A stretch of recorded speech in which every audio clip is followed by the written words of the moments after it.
Check 1, 2. Yep, recording. And we're back with the internet. Let's get on Revit.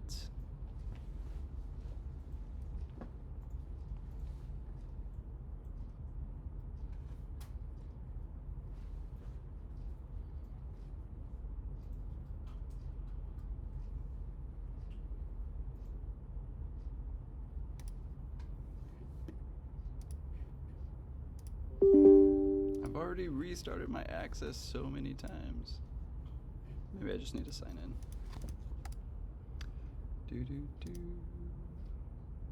Yep, so it is a license, through the internet program, just like Adobe. Honestly, like most programs these days. That way there's no funny business. Let's try again. Usually it just goes straight through. But you gotta love computers. Like how it says restart access, but doesn't restart anything. Educator. Yep, already got access, so please stop doing this.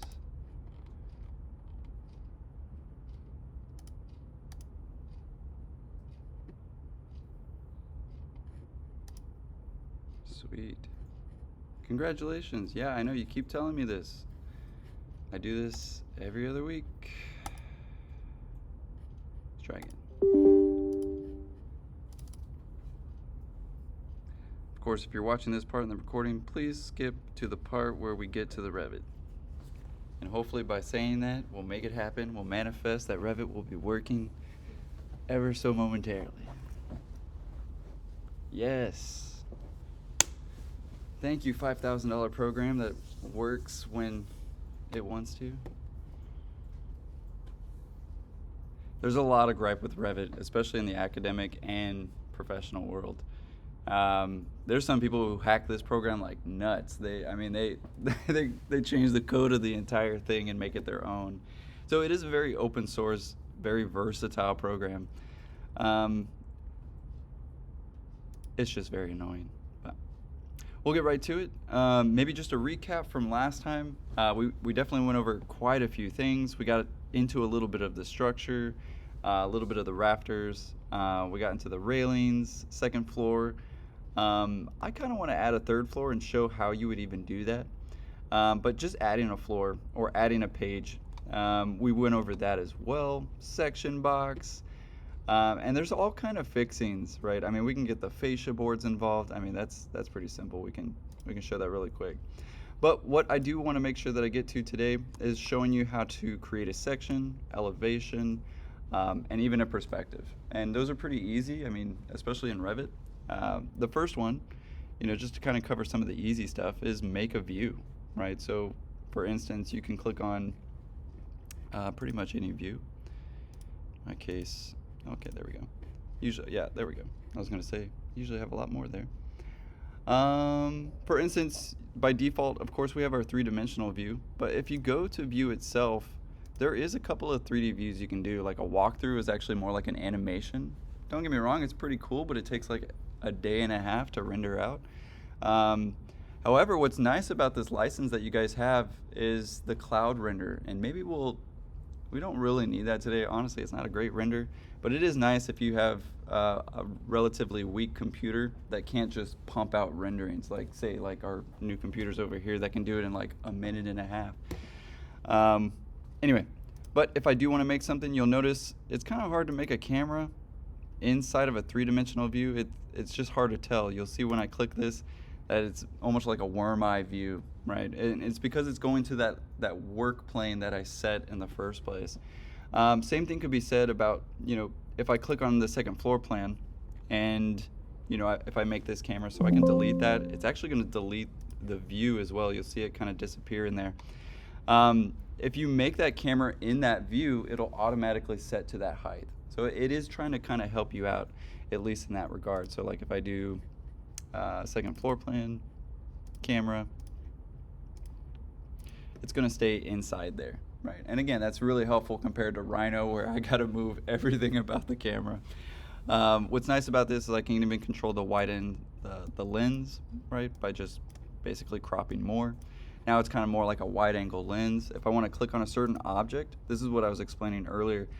It's how you kind of rotate something in Revit. You have to click on it to actually tell it its anchor point, right? So it treats it kind of as a center point. You'll notice it's kind of focused on that pole right now.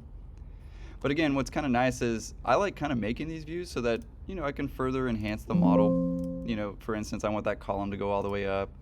And I might not be able to see that column from the outside, so I'll make a view so I can see and of course show this to the client. Oh, what about that awesome open studio space you were talking about? Gotcha, fam, right? So you're instantly able to show what you're working on, and it's a very dark place, as you can tell. So we added some lights last time, some ceilings. I do want to show some beams. I know I'm kind of all over the place on this, but it really is just kind of one of those programs where it constantly just reminds you, oh yeah, I forgot this. Oh yeah, I forgot that. But beam system will be found in structure, and of course the first one, beam. I have loaded a couple of them, right, like a 2x12 and a 2x6. So in my case, I'll probably go with two 2x12s. Thank goodness for automatic points. You'll notice though, when I click this, right, it kind of just shows up as a line. And to be fair, that's not exactly helpful. And you'll notice I immediately can't click on it again. And it's because it's not really in the view. I just drew it. So I may need to actually go and take a look at my model and go, where is it? I might have to, cut into it and go, oh yeah, actually that looks kind of nice. I kind of do want that one too. But let's actually use it for my top beam, right? Oh my God, what's it called again? Ridge beam. Ridge beam, thank you, Betty. But in my case, it's set to the second floor, but quite literally on the second floor. In my case, I know that this goes up to 10, and I could do the calculations, or I could just fake it till I make it, right? And guess 14 feet. Now it controls both sides of the beam, so I could make a sloped beam if I wanted to, right? And based on any sort of calculation that I already drew or something like that. But let's say 14 feet, enter, and it's immediately just gonna jump up there. Man, am I a good guesser or what? Anyway, right onto that ridge beam. However, I could go, well, that's kind of a wimpy beam. I might need 18 inches. I mean, a glue lam beam, I could really change those things. I could duplicate it, right, and go, actually, I want a 6x12 or 6x18, right? So I can change those dimensions, my base dimension, which of course would be actually 5.5. And I'm just gonna use 18 to make it simple. Press OK, and it's magically gonna do it all by itself. But the reason I had to duplicate and make another one is because, well, if there was another, like say my beam system was using other 2x12s, it would have changed those as well, right? So be careful. It immediately changes, of course, everything in the project. Everything's actually parametric. So we got our ridge beams. Let's add another floor, just because I know some of us are maybe having trouble with that. And let's face it, in studio or even in a professional situation, you might have a client that goes, hey, we actually have more budget than we thought. Let's add another floor. In my case, I'm gonna make the view first. So I'm gonna go to View, Plan Views, Floor Plan, and add my third floor. In my case, it's labeled wrong, fourth floor, but that's okay. I think we actually already kind of made my third floor, so we might need to actually sort of bump everything up, right? Roof plan becomes third floor becomes roof plan. So in my case, let's change this to third floor.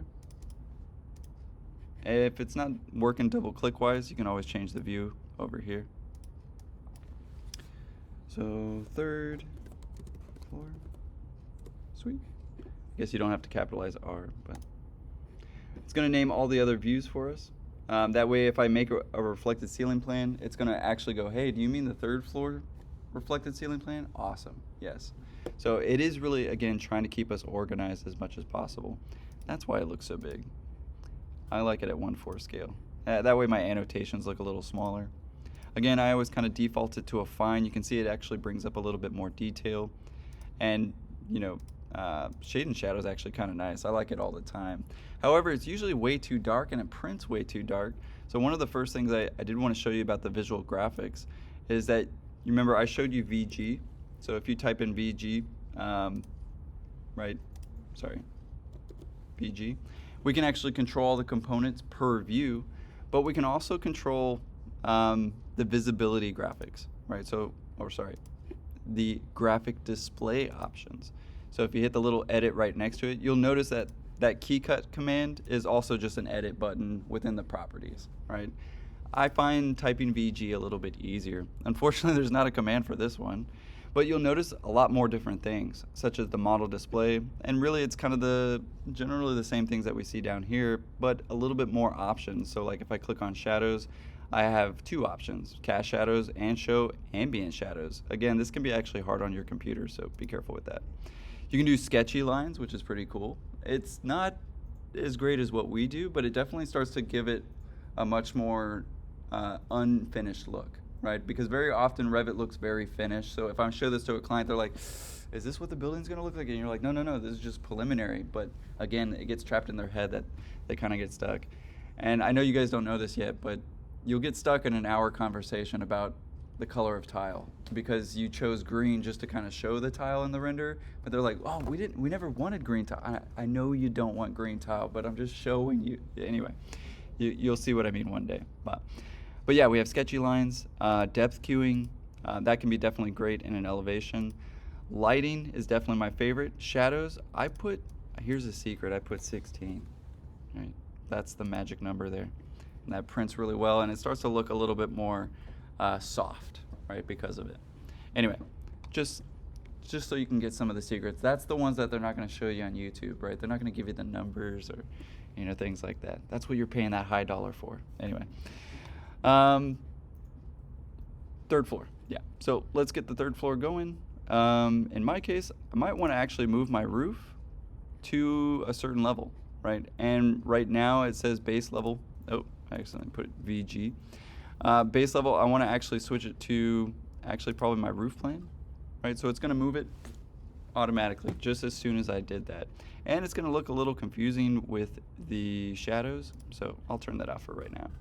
I might actually have to move quite a few things, right? Instead of this one, now you'll notice it's not particularly laid out by a level, so I might actually have to move that manually. So like if I go to an elevation, you'll notice you can still move things manually. It's just, it moves it the way Revit wants to move it. So for instance, I need to click on my beam system, and I might have to hit tab until I see that dash line. That's the beam system. And it's great, because once you click on something, it will tell you what it is. But you'll notice I may have to hold shift and use my up arrows to actually move those things into place. And what's nice is you can still do that, right? However, if you have an unpinned element, it's like, what are you talking about? It's no longer a part of that system, so it's going to accidentally stay there. In my case, I think this is the ceiling. Actually, I really can't tell. Yeah, it is the ceiling. Okay. So in my case, this one actually is controlled by floor, so I can obviously switch that to VG. My bad. Or in my case, I think the roof. So why you should label your things correctly. Fourth floor seems to be stuck or maybe pinned to something. We'll find out. But let's go ahead and make another floor. So view, again, plan view, floor plan. And in my case, let's get the fourth floor going. Actually, VG is my floor. I just accidentally labeled it wrong. Let me change you. Right click, rename. Usually you could just double click on it. I'm not sure why it's not working today. It worked last time. Windows, man. Anyway, yes, please name all my other views so that I have second floor, third floor, and fourth floor. I may have a client that's like, you know what, I got the budget, I can do another floor. And so we can of course do that. Maybe they don't want 10 feet like that, so I'm gonna go to maybe my elevation and kind of guide things a little bit better. So for instance, I got my fourth floor, I got my roof in there. I'm actually going a few too many, so I'm gonna get rid of my fourth and actually bring down my roof. And as you can see, since I locked in some of the things, you'll notice, you guys see my topography moving? Uh-oh, my topography is locked onto my fourth layer. Not a big deal, right? Maybe before I actually move everything, I get the topography off of that. See how constraints right now is locked onto roof? Now, notice what happens. I'll switch it to first floor, but now it's gonna go like way down. Yeah, there it goes.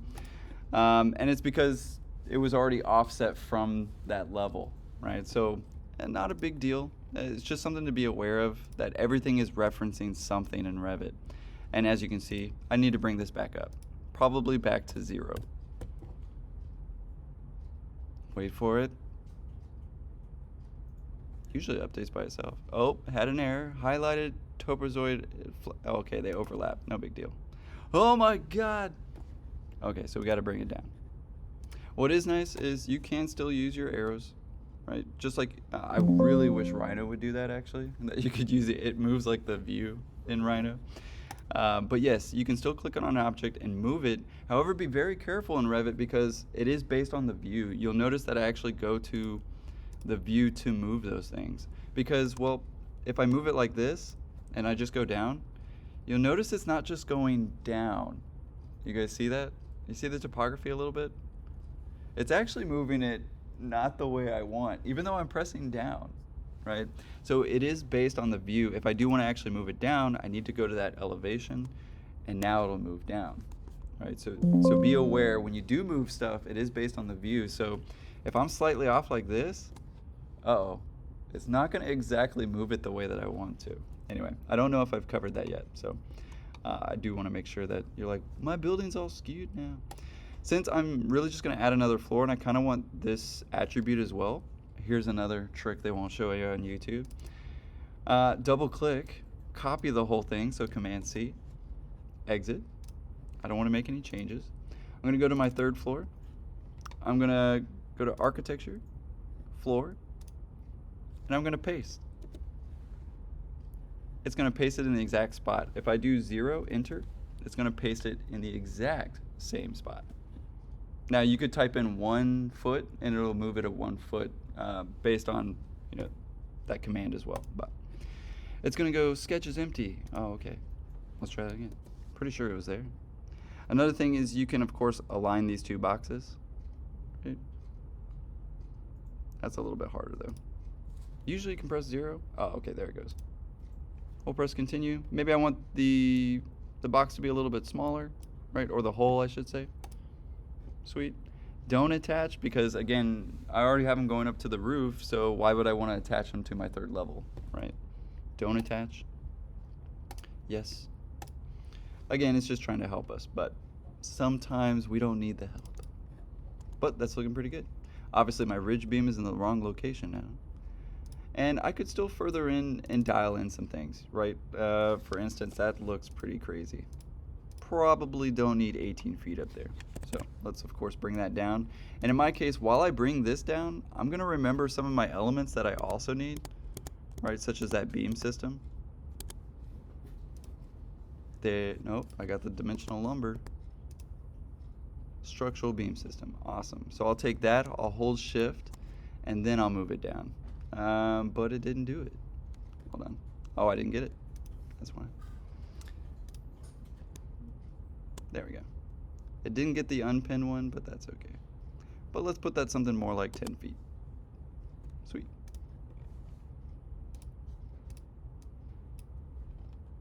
Man, I am forgetting everything that I want to show you guys today. Elevations and sections, maybe we jump to that, and then we'll see what I remember from there. For the most part, again, pretty simple. I could do this really actually in any floor or any view. So in my case, I'm going to just go to the 2nd floor. I'm going to go to View, and I can make a section. Now, I don't think I left that for you guys because, of course, everybody's a little bit different, and this is the beauty of sections in Revit. Man, I mean, don't get me wrong, there's a reason why people gravitate like, can I please use Revit in Studio, right? You usually have to ask your professor. By grad school, you can kind of do whatever you want, but I'm going to hit Section. I'm going to click and click. Done. Section. I didn't have to draw crap. In fact, I could just double click on this blue part. Oh. And there's a section. However, you'll notice it's pretty bland, pretty skeleton, right? There's no poche. Things seem a little bit off. I mean, dang, I thought that was my rafter. This is, of course, why I always go to Fine. It's because it, of course, makes that a little bit better. But yeah, we're starting to look pretty good here. Another great thing is that you can work in section. All these views, they're actually connected. So when I move something in one, it moves it in the other. And again, that could be great and terrible at the same time. You'll notice only some things are pocheted, right? So I'm going to hit VG for my my visual graphics. In my case, you'll see that there's a cut portion right here, and I can control the line and the pattern inside of it. So in my case, maybe I want to go with a solid, maybe I want to go with a hatch. Let's see how we would do that. And what's nice is we can apply it to multiple categories. So maybe I want to cut through my doors, I want to show poche on my windows, pipes, stairs, all kinds of things, right? So I'm going to hold, in my case, the wrong button. Sorry, I really need to switch these keys around. Is it shift? Nope, that takes all of them. Control? Yeah, it's control. Okay. So let's get some stairs in there. I want to get my doors, ceilings, anything that I'm going to cut through that I want to show through poche. Maybe even my furniture. No, I'm just kidding. You never poche through furniture. Roofs, definitely want some poche on my roofs. Walls, definitely want that. Topography even, yep. So while I do that, I'm going to hold control on the window side, yep. And I'm going to click on any of the overrides for that pattern. And it's going to apply it to basically all of them. In my case, I have a foreground and a background image. This is kind of new to Revit. It wasn't actually there in 2022, but what's nice is now I can add 2 different hatches if I want to, right? In my case, I really only need a solid fillet. And you unfortunately won't see the solid. Well, actually, let's try something real quick. I've never tried this before. Let's try a white and a black to see if we get some white lines in our black poche. That'd be kind of epic. I'm not gonna lie. I've never tried that before. Let's see what happens. Of course, you can't see your pattern if you change it to white. Yeah, that's hilarious. Anyway, but let's get a diagonal hatch in there and see what happens. I'm gonna press apply. You should be able to see it. Oh, I forgot the floors. Yeah, how could I forget the floors? Solid. In my case, default color. Usually what I go to. Yep, got it. Maybe I don't want true black there. Probably a little too much. Doesn't look. Oh, it's because I made it the background. Hold on. Let's try it. We'll do that one regular, but in white. I mean, we gotta have fun with it, right? I mean, if you're not having fun, why even do anything?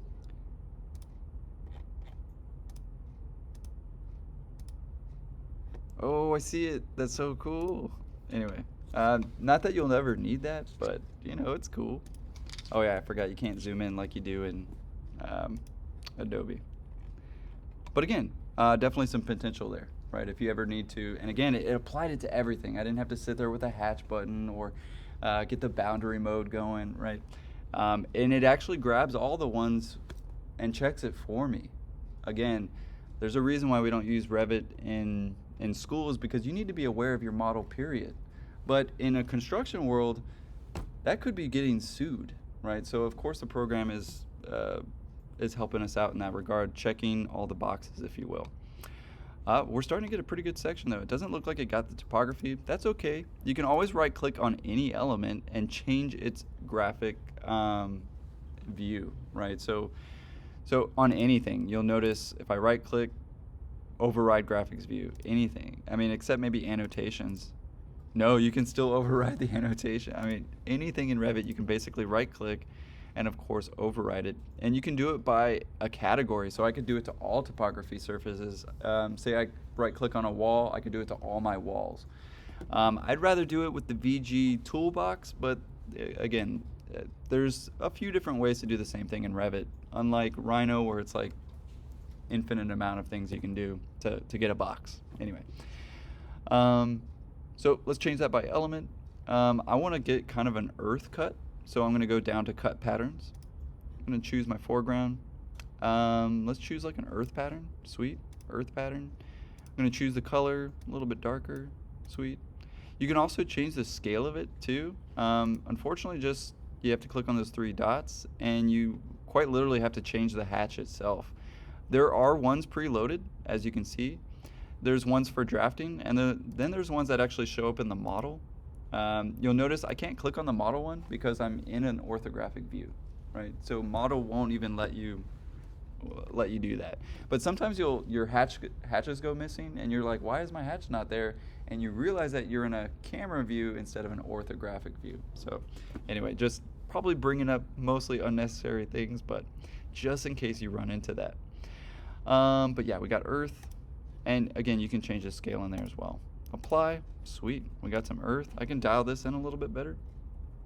Right, as you can see, it's going through my building, so I may need to change some things around. In my case, I want to show you the power of Revit as well. So like for instance, you can also hit WT. I know I kind of went over that, but just in case you don't remember, WT actually opens up all the windows or tabs that you have open. And man, I love this part. As you're moving it, it changes the whole section. So I can add multiple sections. I can go through the stairs, or get the column, get everything involved pretty nicely, right? And what's great is I could do this all day, right? Make another section, double click, bam, we got another section. Another thing that's nice is once you finish one of these, you can actually save all those VG settings that you just did, right? The exact color of the poche. And to be fair, I usually pick a wild color. That would be fine for this project, right? Test some things out, right? I mean, why not? We're not going to build it tomorrow or anything like that, so for our sake, it's kind of a pseudo construction drawing. But yeah, I used to work for an architect. He always did burnt orange because he went to UT Austin, right? Which is pretty cool. I mean, his drawings were always a little bit more unique because of it. But yeah, you could do that. But to copy basically those virtual settings, I'll want to go to the viewport that I was. You'll notice in the virtual, did they move it? It used to be down here. Uh-oh. Let's find it. It's somewhere. Maybe it got switched to options. Yeah, save as a view template, right? And then you can actually load that in here, right? So you'll go to this one. And I forgot how to load them. Where's the load button? Oh my gosh. So you can load them.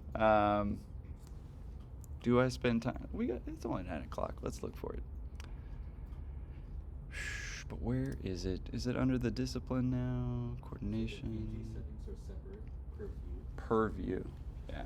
And that's both great and bad, right? Because, well, sometimes you do want it to apply to everything but that one view, right? And I wish it was kind of the other way, like guilty or innocent until proven guilty. This is more like everybody's just guilty until proven innocent kind of. Revit's very not democratic. You know, it definitely wants what it wants and almost wants you to do it regardless. Let's find out though. It does look like it has changed a little bit. You may want to have to look. I need to even look it up. Revit 2024 copying VG attributes. That's what I would look up. But let's take a whack at it. View template. Ah, there it is. And then we load it in here. So you'll see the one that you saved actually comes up, and then actually all those VG settings are there. I'll press apply. In my case, it should change. Uh-oh. Fine. Oh, no? Did it go there?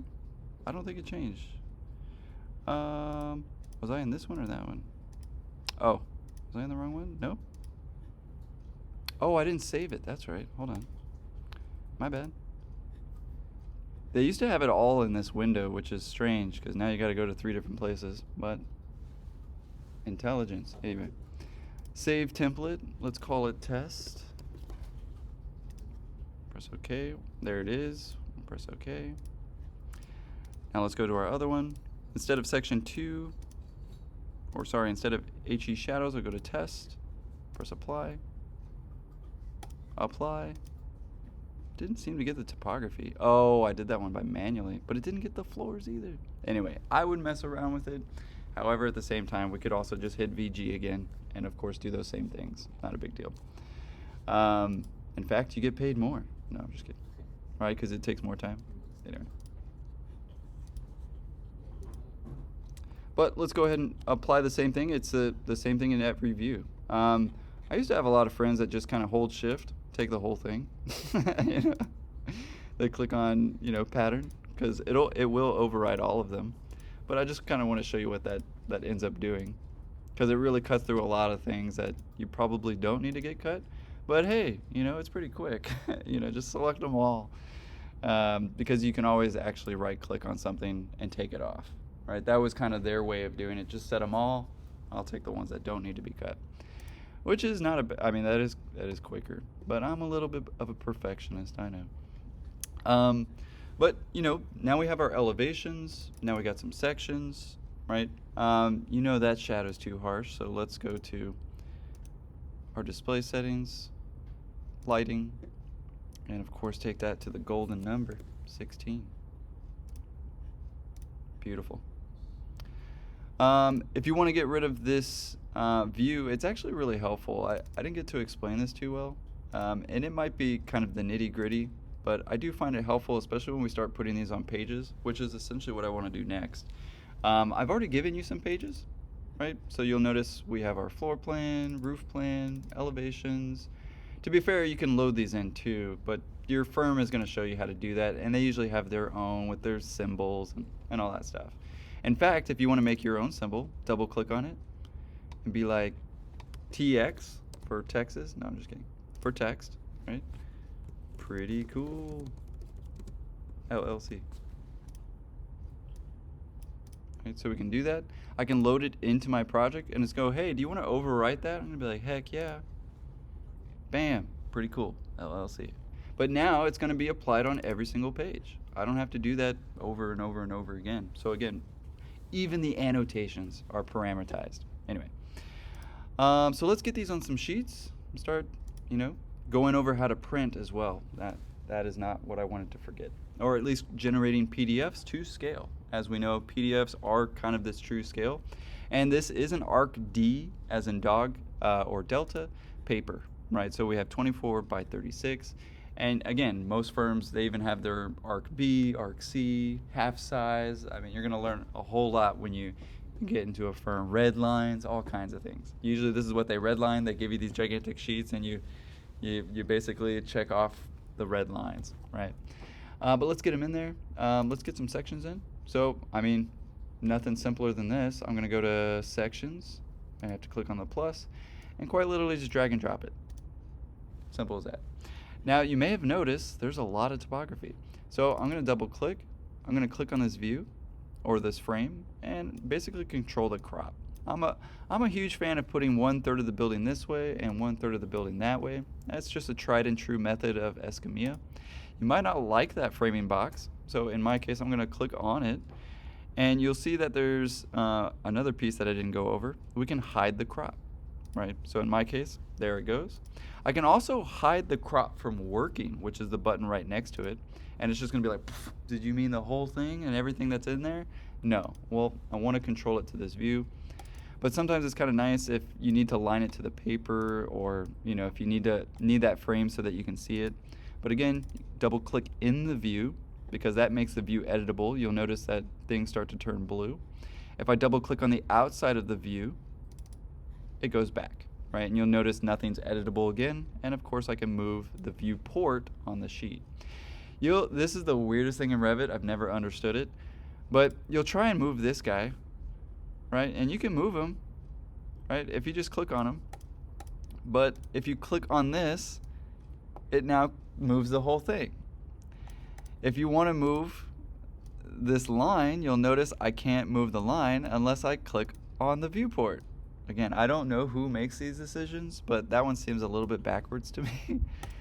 So again, if you want to move it, you can't touch it, which makes no sense. But if you want to change the line, you have to click it. Anyway, I want to change actually the viewport, so I can even change this guy.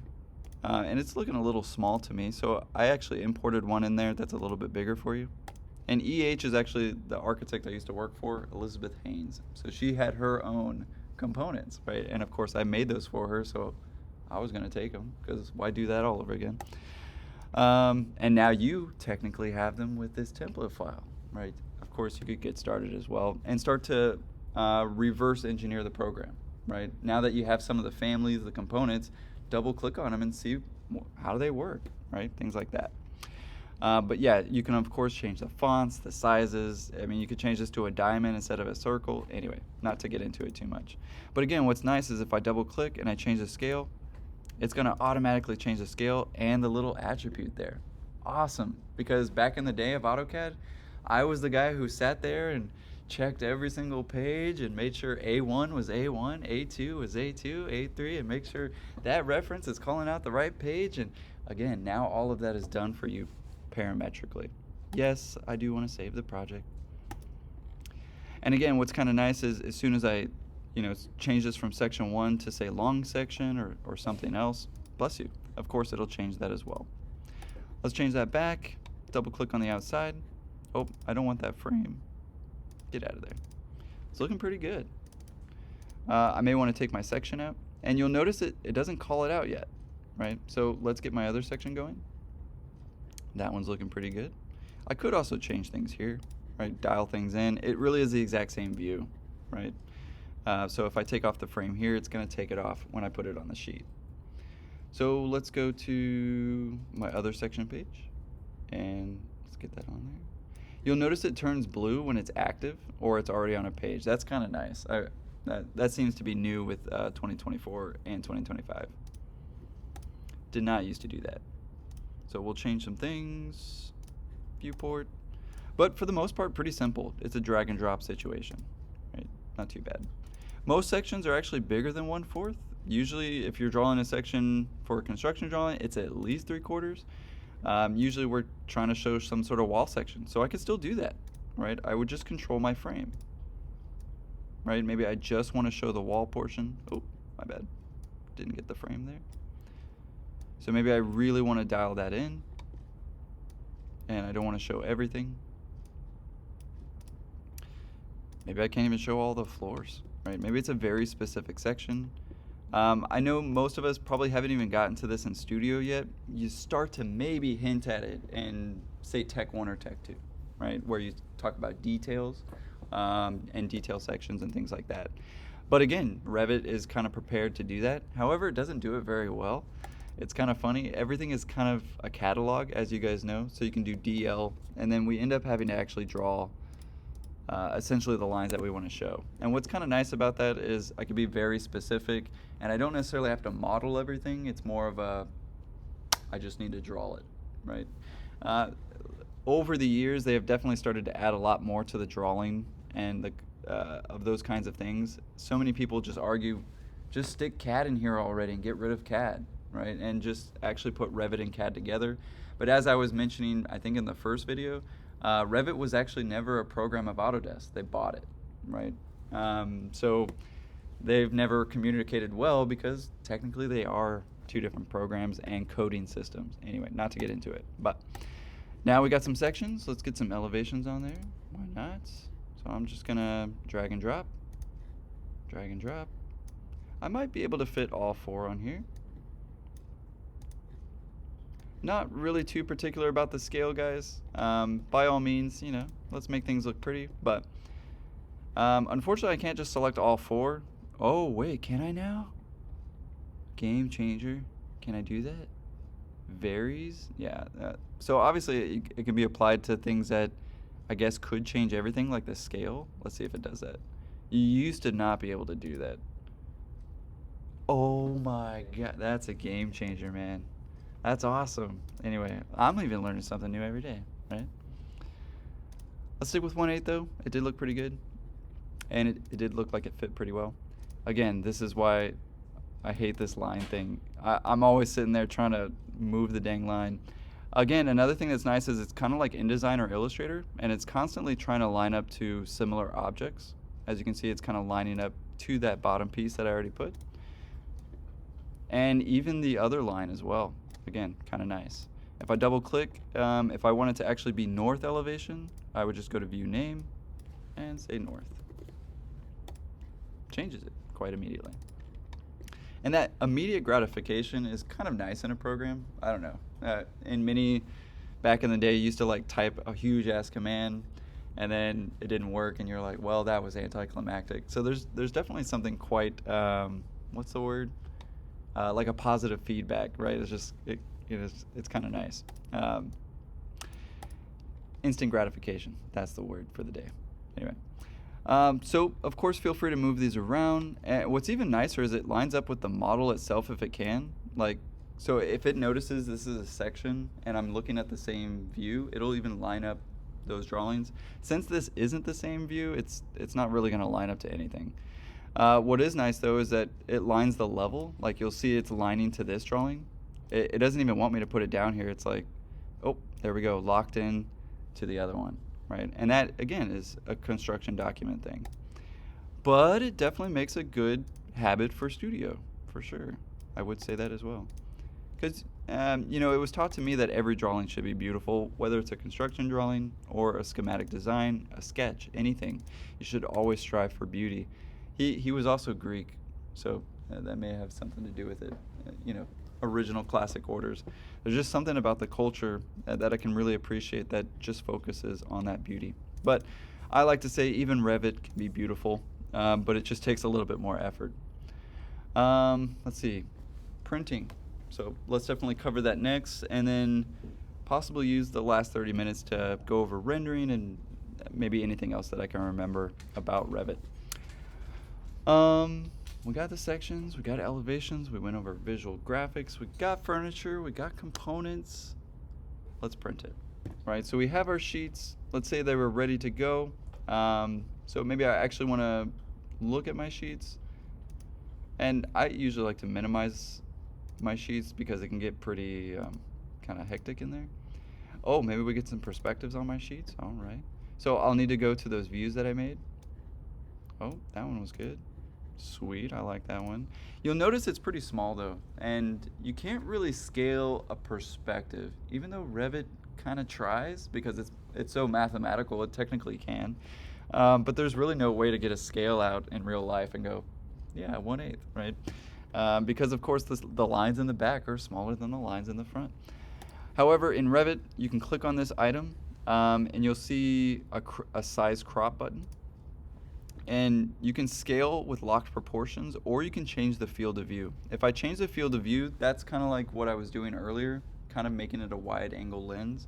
In my case, I'd want to scale the actual view and be like, well, I need this picture. My boss just said he needs it 24 inches. He needs it really big. So I'm going to type in 24, and it's going to automatically do that for me.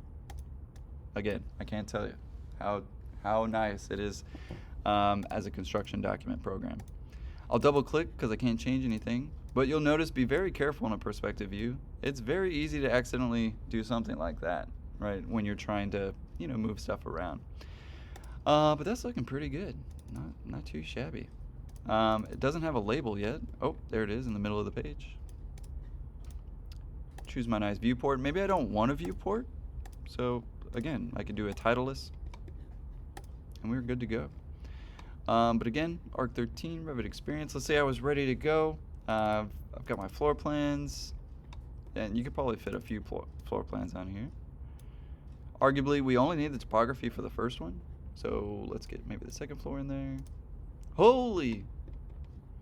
Right, obviously I don't need all of it. So I'll click on that view, and I need the bounding box. And by default, it usually kind of gives you an offset of your entire piece, right? In my case, I may just need to hide some things, right? So for instance, the topography, override view by element, visible, no thanks. Or HH. You may notice like, wait a minute, that's the other way. I might need to click on the frame, and I know I explained this earlier, but RO for rotate, and it's literally got to go the opposite direction you want to see it. I don't know why, but it is. I'm sure there's something to it, I just don't know why. Unfortunately. What's nice is the annotations will stay outside of the frame, so just be aware of that.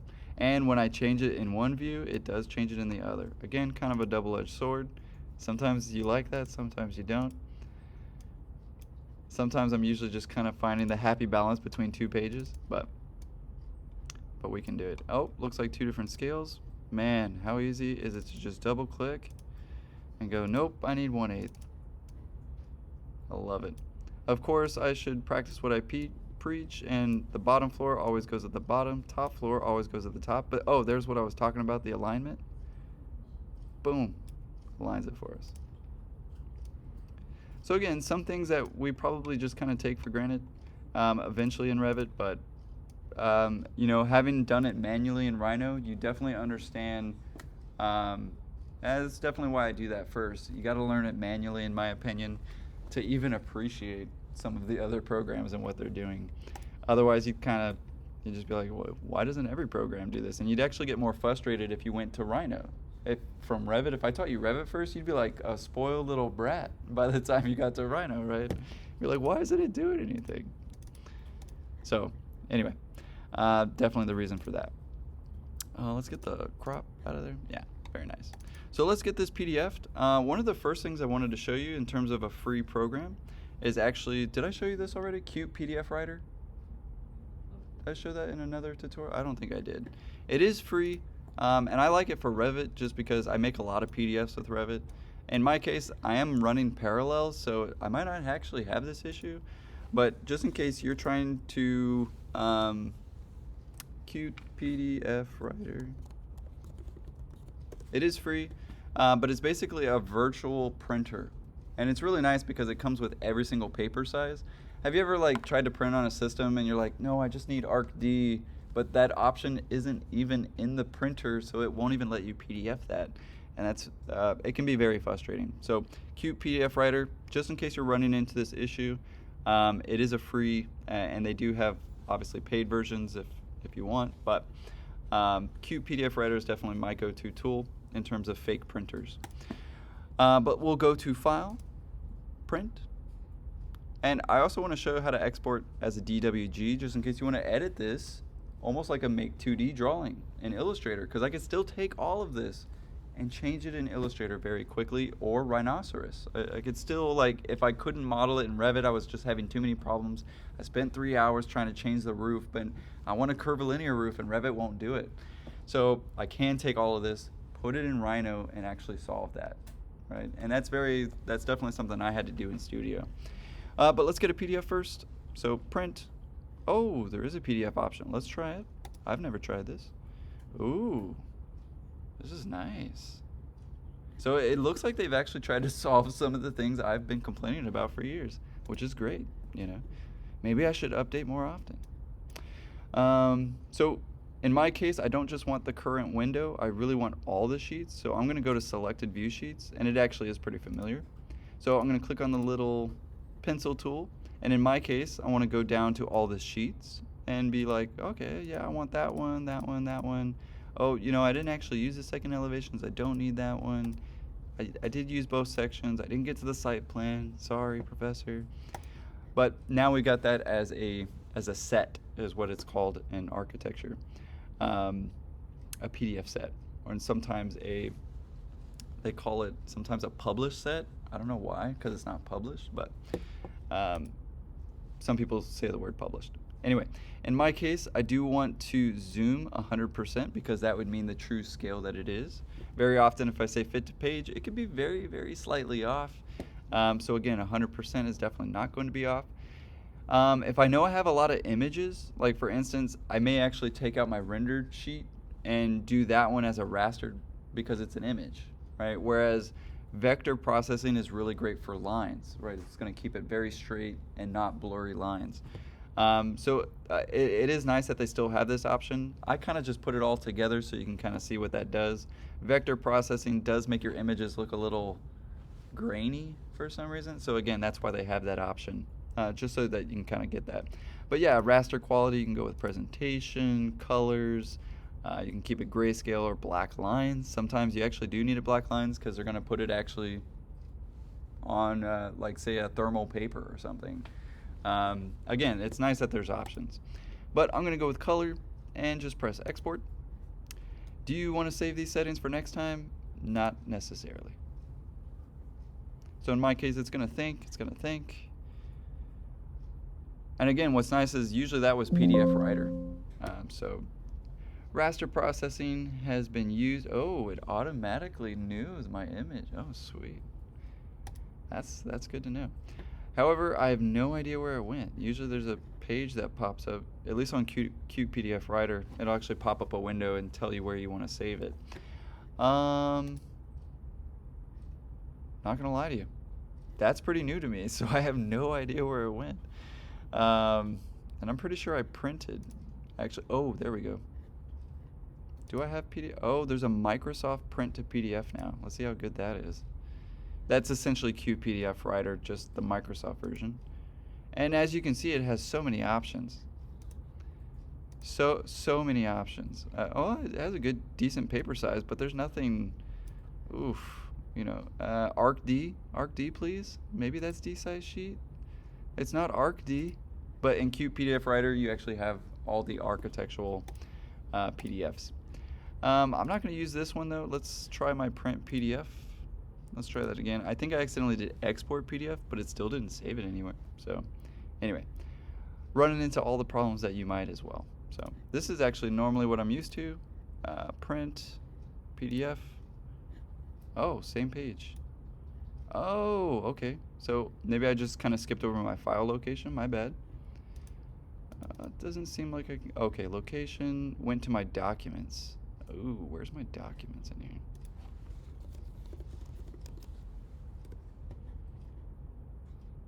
You think it would save it there. Anyway, let's see. It probably went to my Mac. Did it save it in here? Ooh, buddy. And just like that, we got a PDF. So in my case, you know, I'm running 2 OSs at the same time, so it defaulted back to my home. No big deal. In your case, it'll go to the location that you set it to go. But what's nice is now it's all in order, and it's all one PDF. I mean, how nice is that? But I always go and double check things. You know, it was my job. I used to do this. I mean, one of the first entry things you may know if you're an architectural intern is you kind of get the odd jobs, but the really necessary and actually really important. There's a famous story that Louis Kahn, there's a joke, a running joke if you will, that intern architects, they get nothing but bathrooms, specs, and usually the things that, you know, that stink to draw or, you know, quite literally. But Louis Kahn, he would actually go in and go, no, actually, I don't want any of my interns to do the bathrooms because I find that to be the most important room in any architecture. I was like, good for you, Louis Kahn. You know, poor guy. They accidentally discovered him on a subway, as he was. He had perished, unfortunately, without a penny to his name. One of the greatest architects of all time. I mean, that's the story of the day. You know, it happens to all the greats, right? Never get a penny to their name, but then they're often revered many years later. But rest in peace, Louis Kahn. Anyway, we have our PDF. It'd be ready to print or possibly put onto Miro, which is, of course, what I'm asking for by next Thursday. Maybe to tie in some loose ends, I know I have about 3 minutes. I definitely wanted to give a lot more time to ask questions about Revit, since now we're trying to get into the program and diving into some of those things. And you're just going to run into certain things that I just can't cover all in 3 class periods. But let's maybe talk a little bit about the render views and how those work. It is pretty simplified. We will go to, say, a 3D view and something like that. And you'll notice there should be a render tab, unless it is moved. Oh, yeah, it's a little tea kettle. It's just moved down into a more important bar. That's good. Usually it's up here. I'm pretty sure it's still in view. Yeah, it's still in view. Ooh, Twin Motions is now involved. If you don't know what Twin Motions is, it's kind of like Lumion. If you don't know what Lumion is, it's kind of like a video game, essentially, so that you can materialize and give it an environment. We can do the same thing in Blender, but technically Twin Motions is a little bit better. And I've even got it already ready for those computers as well, so that's a nice feature. Cloud rendering, this is what I was talking about in terms of your licensing. It's kind of nice. I don't have to use my computer to render. I can actually keep working and render 8,000 drawings if I want to at this. I think there's a limit. I think it's like 25. But let's go ahead and hit render and see what it does. It pops up to this window, and usually this window pops up before any render. But essentially it's going, hey, do you want a certain region, right? That way you don't want it to maybe take too long. You just want to kind of get an idea. Because maybe we actually talk about the colors of some of this model as well. Like if I hit consistent colors, you'll see it goes to my default colors.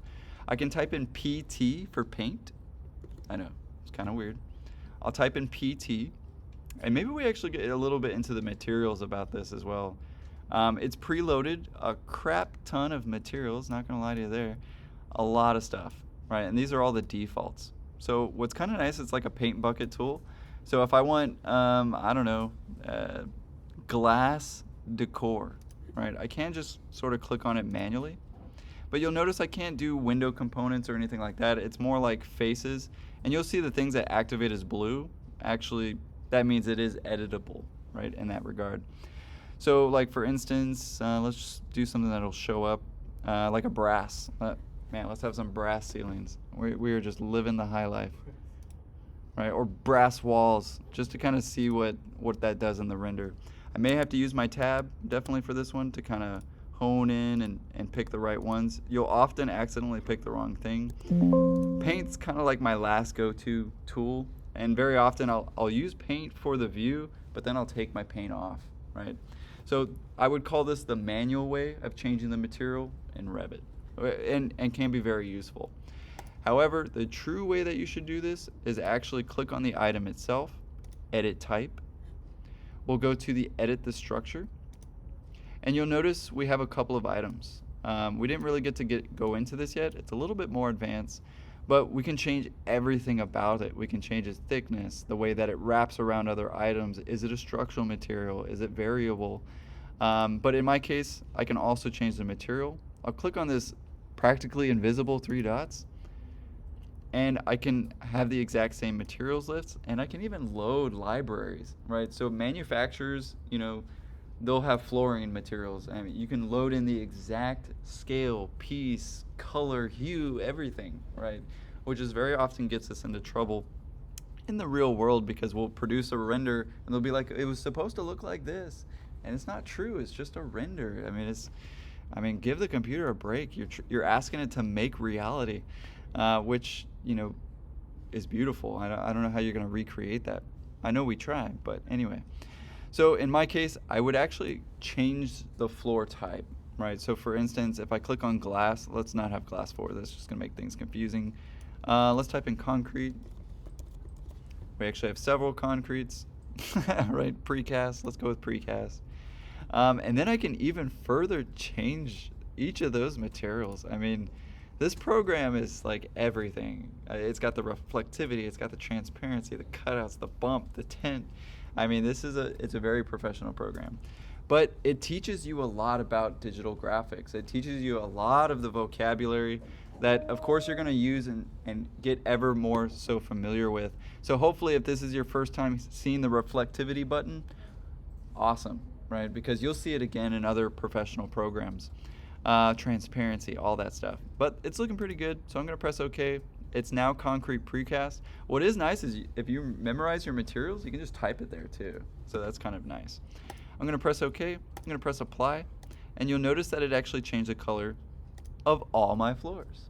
Again, that could be kind of nice. I didn't have to go there and click and paint every single view. Because what's nice is, well, I may want that view. I may want that view. And, I don't have that wall fixed. So I should have actually changed all my walls. It would have saved me time and effort and things like that. That wall doesn't go all the way up, does it? Oh, well, I think it's a ceiling. It's kind of stuck there. Anyway, let's render it. Let's see what it looks like. Why not? View. I'm going to hit render. And in my case, I think it'll go pretty fast. You can, of course, still change the settings in here as well. So, like, if you wanted it to be a higher 600 DPI, that's going to take forever. 300 DPI is going to take forever. Let's do 150. At least it'll look decent. I can choose different sun or sun settings. That's usually nice. I didn't really get into that yet, but honestly, if you can understand it in Rhino, you could probably do it in Revit, because Revit's at least trying to make it easier, right? In terms of, if you already know sun exists, then you can kind of start to work it when you see the sun icon. But like Ed was mentioning, you can get very lost in this program. You do essentially have to find that button or know the key, right? And I did put the keys and shortcuts on Miro, so do look out for that. But let's start the rendering, and for some reason oh, my bad. Let's hit render. I chose the manual method in terms of the rendering. Let's try cloud next time to see what that does for you. What's kind of nice about Revit is it renders it in real time. So this is all going to turn black real quick. And then it's going to slowly actually render each and every little square. So if you have 24 cores in your processors, it's going to use 24 cores to do that. That is what's kind of nice about the render in Revit. As you can see, I'm getting the reflectivity of my brass choices. But it's pretty dark in there. I might need some lights. Can we turn on lights? Absolutely. So I probably should have done a region, that way I could instantly test that pretty quick. I don't want to click the stop button. I'm not going to lie to you. It always freezes in my case. So I usually kind of just let it do its thing, let it reach 100. But I probably should have chose region to save some time. But sweet, that actually looks pretty good. At least as far as that goes. What is kind of nice is I can still adjust the exposure afterwards. So, you know, if I need it to be brighter. And again, I can hit apply. Sometimes you can fix some of these things, but let's face it, if you're showing the sky, it's just going to be way too bright. I would definitely want to just add some lights. I'd probably go with some darker shadows. Saturation, I usually bring that down a little bit just because it often looks a little too colory. And I like a warmer drawing more than a cold drawing, so that, again, that's just kind of my preference. But I'd want to save it to project, right? Or export it because it'll disappear, right? So if I don't save it to my actual view, right? So you'll see that now I got a renderings. It'll disappear as soon as I hit this X, so be careful. Or, click. There it goes.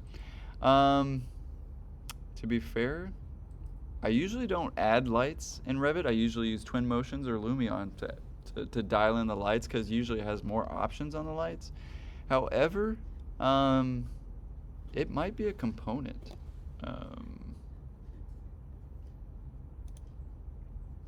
Oh yeah, also I couldn't load my libraries. I didn't have enough space on my Windows side. But hopefully you found that at least nicely. I've already gone for an hour and a half on this one, or about an hour.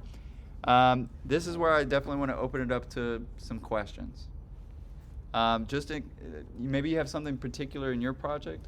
Oh, that reminds me. Sorry, I know I'm all over the place.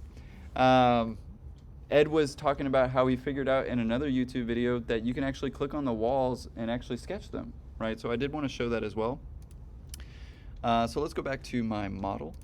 And, just for, poops and giggles, let's put a gigantic star on this wall, right? So I'm going to double click on the object, so in this case the wall. I don't care about the error message. But in my case, maybe I want a star on that wall. And you'll notice a couple things actually that I should probably explain. We have the default sketch, but remember we actually attached ours to the roof.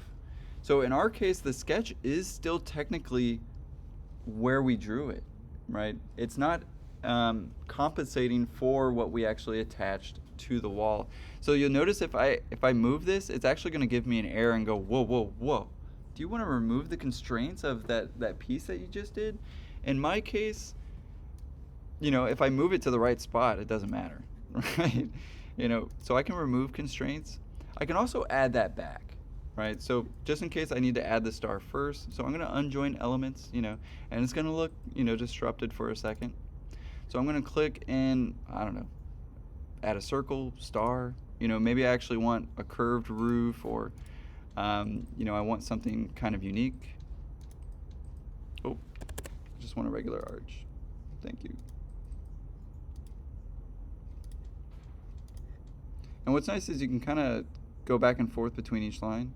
And again, I love the effort of connecting those pieces. But yeah, maybe I do want something a little bit special. I don't know, dare I say even modernist, right? I've definitely had to do this. One time I had a client who really appreciated their cat. And on each of their cat windows, they wanted an extra large, like little cutout piece like I'm doing right here, so that the humans could have their windows, and there's sort of a little nook to the side to where the cat was always kind of perched in a separate window. Now it looked pretty ugly from the outside, so I would tell them, can we just do this to the back windows, not necessarily the front windows? And they were like, yeah, Because they trust your judgment, right? I mean, this is why it's so important to kind of have that confidence in studio and ask the questions. Do it real big, do it real wrong, because you're gonna learn more from your mistakes than you ever are your successes. At least that's where I come from. I've learned so much by getting it wrong than I have getting it right. But if I do want to do something like that, I can. And I can really do that to most components, just like the floor. I could do that to the roof as well. Say I wanted to have an opening or a skylight. There are special window skylights in, say, like BIM object, right? So you can find particular ones that host to a roof, or you can fake it till you make it. I mean, usually in studio, we're just like, go for it, right? Get that in there. And of course, we can have a skylight. So, I mean, there is still a lot of editability. But if I do want to bring that back into attach mode, I just have to attach it again. And it's going to go, hey, you sure you want to do that? Yeah, I do. Sometimes it stops working, so honestly, I just fake it till I make it, because nobody's going to see that anyway. You won't see it in elevation. You won't see it honestly anywhere. I'd probably go up a little higher. In fact, I would just align it to something up there. But again, most of the time, you don't need the attached to roof, at least in my experience. Anything else, guys? Seriously, this is the time to, I'm thinking about doing this in my project. I haven't gotten into it yet, but could you go over it? Or I want to do this, that. When you've already rendered something, can you change, like if you've decided you don't like the reflectivity of it or something, can you change it like in real time? Yeah, so there is actually kind of a realistic mode. You got to have a strong computer, but it does get pretty close.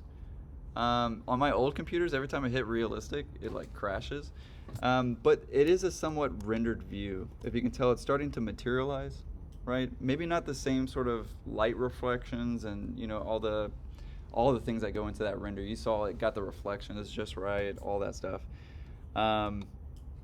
Yeah, this is kind of the best rendered view that it has. I honestly like the rendered view of Rhinoceros a little bit better. It's soft, it looks like a realistic product, and it's real time. Whereas there's not really a real time rendered, I mean, kinda, but it's just not as great as that rendering looked in terms of reflectivity.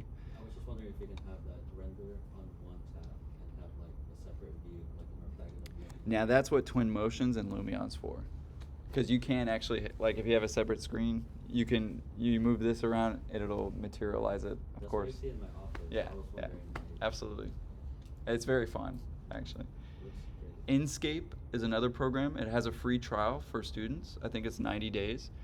Twin Motions is completely free. However, it does require a pretty intense graphics card like these new computers. I'm really surprised actually mine rendered pretty quick like that. I'm running off another system and Windows, so I was actually preparing for it to crash. So, great question though, absolutely. Any others, guys? I will leave it at that. Keep in mind, like Ed was mentioning, Professor YouTube is definitely your friend.